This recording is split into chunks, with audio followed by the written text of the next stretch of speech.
people who cover us all the time. So he'll start with an opening statement on KD and take a couple of questions, realizing we're not going to have more answers until tomorrow. So go ahead and start, Bob.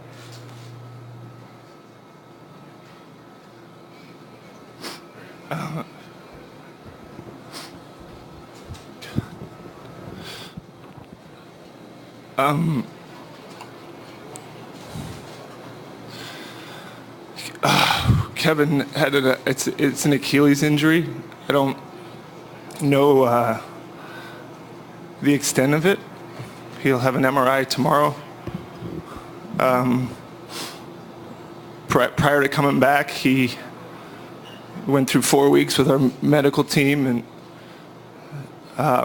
it was thorough, and it was experts and multiple MRIs and multiple doctors. And we felt good about the process. He was cleared to play tonight. That was a collaborative decision. I don't believe there's anybody to blame, but I understand this world. And if you have to, you can blame me. I run our basketball operations department. And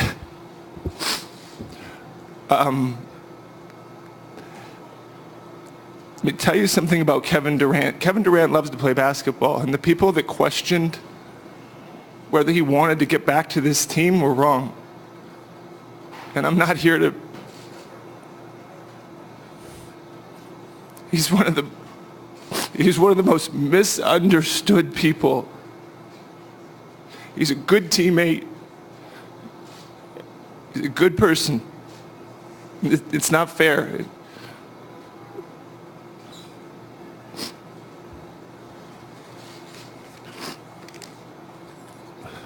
I'm lucky to know him. I don't know, I don't have all the information on what really, the extent of what it all means until we get an MRI. But the people that worked with him and cleared him are good people. They're good people. Mark, first question in the front. Bob, Mark, Medina Barry, News Group. With all due respect, what's your reasoning to point the finger at you?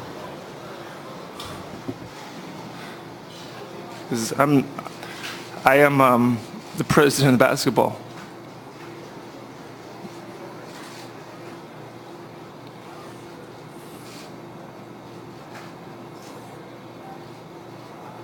If you have to. And I don't think there's anybody to blame, but I get it. That stuff happens. I hope nobody does. I don't think it should land on anybody, but if you feel like you need to.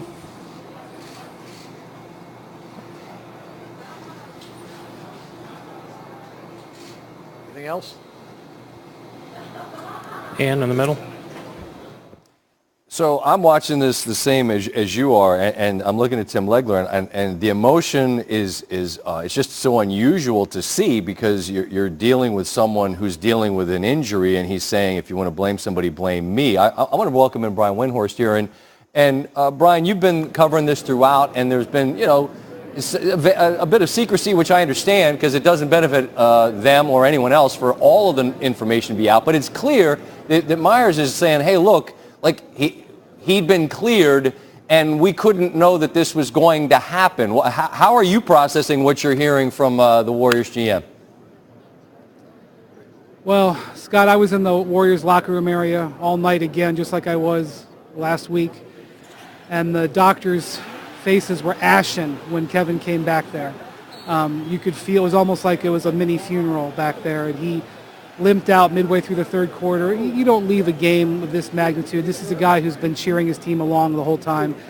He just wanted to get out of there. You could feel that it was really bad. His agent, Rich Kleiman, was white as a ghost. I mean, you could just feel how bad it was. And, the difficulty on this, and you're talking about blame, I'm not a sports scientist. I bet you could ask 10 sports scientists, you get 10 different answers. They play him 12 of the first 14 minutes. I don't know whether that has an impact on weakening the injury. Right. He had this injury really because he was playing 46 minutes a game, I think, in the Houston series, and it sort of led to this. And so they really rode him hard this year.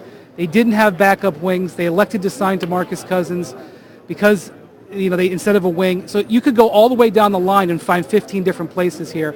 At the end of the day, it's just a terrible story. And Scott, I don't mean to take the focus off tonight, but the NBA just changed. The NBA just changed. Next year, there's teams crawling all over themselves to get Durant. There's going to be this pecking order. There's teams making trades to clear salary cap space. The thought was he was going to be available on the market. In addition to this series, the entire NBA just changed tonight. And that's with the presumption that if it's an Achilles injury that would shelf him for a year. I understand that, but I'm looking just the big picture about a guy in Durant. And it was interesting today that the Rucker Park video was making the rounds on social media. And you remember the joy he had in that night. He goes into Rucker, scores 60 some odd.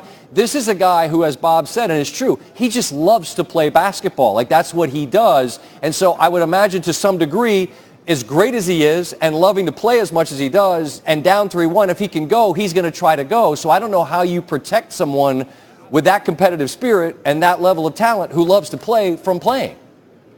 And that's not a question, it's just a statement. I'm sorry. He was so into it. I mean, he scores 11 points in 12 minutes. At one point, he took a hard fall and he popped back up.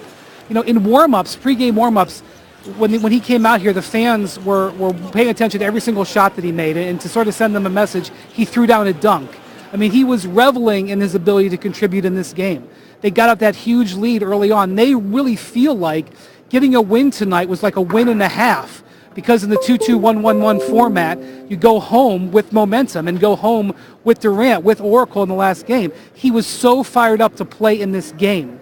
And to have that moment happen is why everybody associated, even though this was a championship on the line, it's one of the incredible finishes in recent NBA history, everybody associated with this game feels sick right now because they all know what this means. All of those players know that he must now carry this injury onward. The game is over, but he's going to carry this injury onward. He's going to be the one who has to deal with it. Yeah, and I don't care who you root for, even if you're a Raptors fan. That first quarter was breathtaking. That's what you want to see, the best in the world going toe-to-toe and head-to-head, and they were. And then, to your point, Durant leaves and then leaves the building with the injury, and we'll wait for definitive information on that. Brian, thanks. As always, you've been great on this throughout. We'll talk again, all right?